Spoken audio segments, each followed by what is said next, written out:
জনগণ যদি বিএনপিকে সুযোগ দেয় তবে দুর্নীতির বিরুদ্ধে আরও শক্তিশালী পদক্ষেপ নিতে প্রস্তুত তার দল। আন্তর্জাতিক দুর্নীতিবিরোধী দিবস উপলক্ষে মঙ্গলবার এক ফেসবুক পোস্টে এমনটি জানান বিএনপির ভারপ্রাপ্ত চেয়ারম্যান তারেক রহমান। পোস্টে তারেক রহমান বলেন, বাংলাদেশের উন্নয়ন বাধাগ্রস্ত হচ্ছে দুর্নীতির কারণে। তার মতে, একজন তরুণ গ্র্যাজুয়েটের চাকরি খোঁজা, একজন কৃষকের সরকারি সেবা পাওয়া, খাবারের দাম বৃদ্ধি, স্কুলে মানসম্মত শিক্ষা নিশ্চিত না হওয়া বা রাস্তায় নিরাপত্তাহীনতার মতো সবকিছুর পেছনেই রয়েছে দুর্নীতি।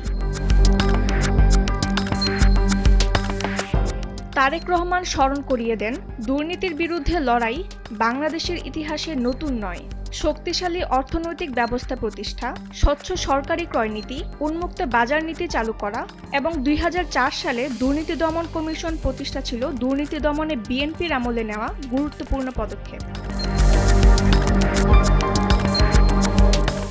ভবিষ্যতে জনগণের সমর্থন পেলে আদালত, নির্বাচন কমিশন ও দুদকের মতো প্রতিষ্ঠানগুলোকে রাজনৈতিক চাপ থেকে মুক্ত রাখা এবং শক্তিশালী তথ্য অধিকার আইন তৈরি করার মতো পরিকল্পনা আছে বলে জানান তারেক রহমান।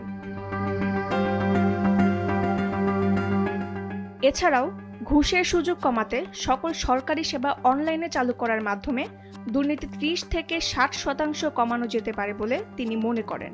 তিনি আরও বলেন, হুইসেল ব্লোয়ার সুরক্ষা এবং স্কুল কলেজের পাঠ্যক্রমে নৈতিক শিক্ষা অন্তর্ভুক্ত করা হবে। তাসনিম হোসেন লিয়া, সময়ের আলো।